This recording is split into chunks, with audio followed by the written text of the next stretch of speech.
C'est un plaisir de vous retrouver sur Sika TV pour une nouvelle édition du Journal de l'économie.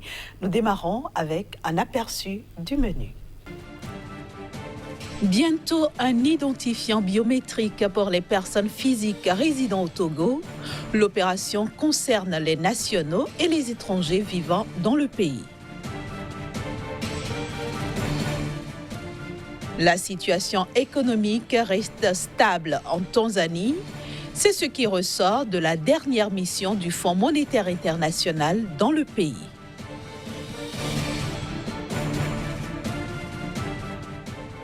Les compagnies aériennes africaines pourraient perdre jusqu'à 40 milliards de dollars en 2020. C'est en raison des perturbations causées par le coronavirus. Et nous démarrons par le Togo qui s'apprête à lancer l'identification biométrique des personnes physiques résidant sur son territoire. Cette identification consiste notamment à attribuer à toute personne physique de nationalité togolaise ou résidant au Togo un numéro d'identifiant unique sur la base de ses données démographiques et biométriques. Ces données ainsi que les numéros qui seront attribués vont permettre de générer une base de données centrale sécurisée devant servir de référence pour la vérification de l'identité des bénéficiaires des services publics, privés ou sociaux. À long terme, l'opération va permettre, entre autres, d'assurer le suivi administratif du citoyen, de simplifier la mise à jour du fichier électoral, de réduire les fraudes dans le secteur financier et de faciliter l'accès aux services de santé ainsi que le ciblage des bénéficiaires des aides dans le secteur social. Il faut dire aussi qu'au Togo, c'est en 2018 que le processus d'identification biométrique a été lancé. Il devait prendre maintenant un coup d'accélérateur, notamment avec l'adoption de la loi e-relative. Je le disais en titre, en Tanzanie, les services du Fonds monétaire international ont bouclé leur mission sur une note positive. Selon ces services, la croissance économique du produit intérieur brut du pays devrait se situer à 5,7% en 2020 et la situation économique va rester stable avec une croissance économique soutenue. Au terme de sa mission en Tanzanie, le Fonds monétaire international décerne de bonnes notes au pays. À en croire le FMI, la situation économique de la Tanzanie, soutenue par des politiques monétaires et budgétaires prudentes, reste stable avec une croissance économique soutenue, une inflation relativement maîtrisée, un niveau adéquat de réserve de change et une dette publique gérable. Pour le Fonds monétaire international, le rythme de l'activité économique semble s'être accéléré ces derniers mois sous l'impulsion de la hausse des investissements publics, d'un rebond des exportations et d'une augmentation du crédit au secteur privé. À ce titre, la croissance du PIB réel est estimée à près de 6%, l'activité étant soutenue dans les secteurs de la construction et des mines. D'autres indicateurs économiques indiquent un environnement économique favorable avec une inflation annuelle à 3,7%, un taux de change stable, des réserves de change équivalentes à près de 5 mois d'importation et une dette publique inférieure à 40% du PIB. Le FMI prévient néanmoins qu'au cours de la période à venir, un ensemble de politiques solides et décisives sera essentiel pour accroître l'investissement du secteur privé, la création d'emplois, soutenir une croissance économique élevée et accroître la résilience face aux risques. Aussi, recommande-t-il aux autorités tanzaniennes d'engager, entre autres, une série de réformes fiscales nécessaires pour améliorer le climat des affaires et augmenter les recettes publiques. La Tanzanie est aussi appelée à accélérer la mise en œuvre des réformes au niveau de l'environnement des entreprises, œuvrer pour le renforcement des compétences du capital humain et prendre des mesures pour améliorer la qualité et l'actualisation des indicateurs de l'activité économique. Les perturbations causées par le coronavirus pourraient faire perdre aux compagnies aériennes africaines jusqu'à 40 milliards de dollars en cette année 2020. C'est ce qu'estime l'Association internationale du transport aérien. En effet, plusieurs événements internationaux sont annulés à cause de ce virus. De même, certaines compagnies ont déjà suspendu leurs liaisons avec les pays touchés. Les compagnies aériennes africaines feront les frais des perturbations causées par le coronavirus. L'Association internationale du transport aérien est formelle à ce sujet. Les pertes sur le chiffre d'affaires global de ces compagnies pourraient s'élever à 40 milliards de dollars en 2020.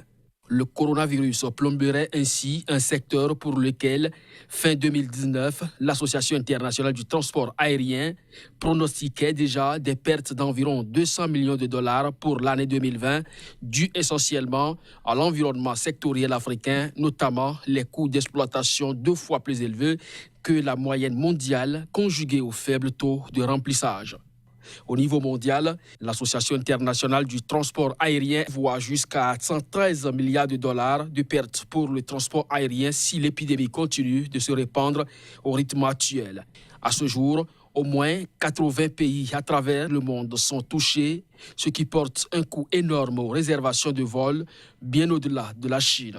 En effet, les compagnies aériennes africaines ont dans leur majorité suspendu leurs vols à destination et en provenance de Chine. De même, plusieurs événements internationaux sont annulés face à la propagation du virus. Le marché mondial du cacao pourrait connaître un déficit de 85 000 tonnes de fèves en 2019-2020. Selon l'Organisation internationale du cacao qui a donné la nouvelle, la production globale devrait atteindre 4,83 millions de tonnes, soit 79 000 tonnes de plus qu'en 2018-2019. Globalement, la récolte ivoirienne est prévue pour croître de 26 000 tonnes à 2,18 millions de tonnes en 2019-2020, alors que celle ghanéenne devrait aussi s'améliorer en se chiffrant à 850 000 tonnes. D'après l'Organisation internationale du cacao, il faudra notamment surveiller l'évolution de la récolte intermédiaire chez les 2 premiers fournisseurs mondiaux en raison du temps sec et du manque de pluie enregistré ces dernières semaines. Du côté des broyeurs mondiaux, la demande de fèves de la part des industriels devrait être moindre en raison des prix élevés de certaines origines. Le volume de broyage ne devrait ainsi croître que de 1,2% cette saison à 4,86 millions de tonnes contre une hausse de 4,5% un an plus tôt. Direction maintenant la Somalie. La Somalie pour nous intéresser à la croissance économique de ce pays. C'est dans un court instant avec Kazmi Pidjo qui nous a rejoint sur ce plateau. Bonjour à vous, Kazmi, et bienvenue. Merci, bonjour Inès. Alors, la Somalie connaît depuis 2 ans maintenant une croissance en légère hausse. Quels sont les facteurs favorables de cette remontée? Merci Inès, c'est la reprise donc de l'agriculture au niveau de ce pays-là. En effet, après 2 années de sécheresse, après 2 années de changement climatique avec ses conséquences sur la production totale donc du pays, la Somalie a trouvé donc le palliatif, la solution pour véritablement relancer son économie. Et désormais, on parle d'une croissance légère, une croissance qui donc permettra à ce pays de reprendre un peu du souffle, de donner l'espoir donc aux agriculteurs, à la population active. Et selon donc la Banque mondiale et le Fonds monétaire international, la croissance au niveau de ce pays tourne autour de 2,9% en 2019, 2,8% un an plus tôt. Et pour le compte donc de l'année 2020, la croissance sera autour de 3% pour donc afficher un pays, même si la croissance évolue en dents de scie, mais quand même un pays qui a repris progressivement donc le souffle de la vie. Alors, à vous entendre, on dirait que tout est rose en Somalie et pourtant la Banque mondiale émet certaines réserves. Bien sûr, Inès, la Banque mondiale émet surtout des réserves en ce qui concerne donc l'insécurité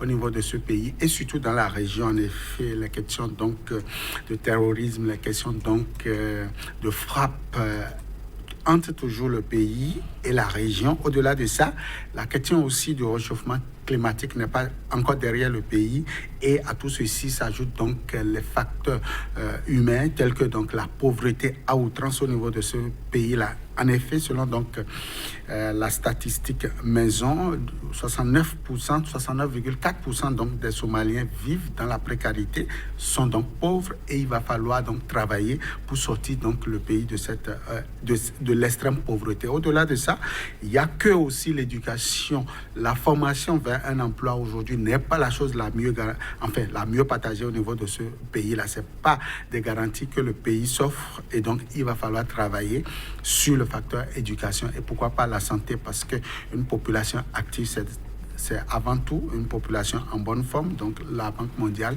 émet des réserves lorsque donc ces différents facteurs ne sont pas levés au niveau de ce pays-là. Alors malgré ces réserves, est-ce qu'on peut dire que les Somaliens vivent bien aujourd'hui?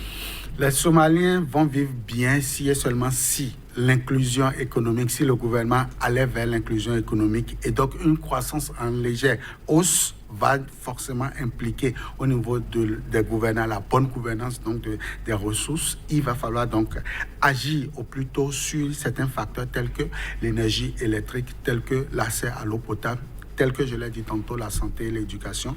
Et je crois que les Somaliens vont mieux vivre par rapport, en tout cas, aux 5 dernières années, car le pays sort d'une crise, une crise qui a décimé complètement donc l'économie et la population avec. Il va falloir donc penser à la question sociale pour que véritablement les Somaliens cessent de tendre la main à la communauté internationale pour un pain ou 2 pains par jour. Pourquoi pas travailler désormais pour se nourrir et nourrir la sous-région. Alors comment est-ce que vous voyez l'avenir de ce pays, Kazmi Pedior? L'avenir de ce pays est dans la main donc des Somaliens, des gouvernants, mais aussi de la communauté internationale qui veut apporter un souffle nouveau à ce pays, parce que la question de l'insécurité frappe.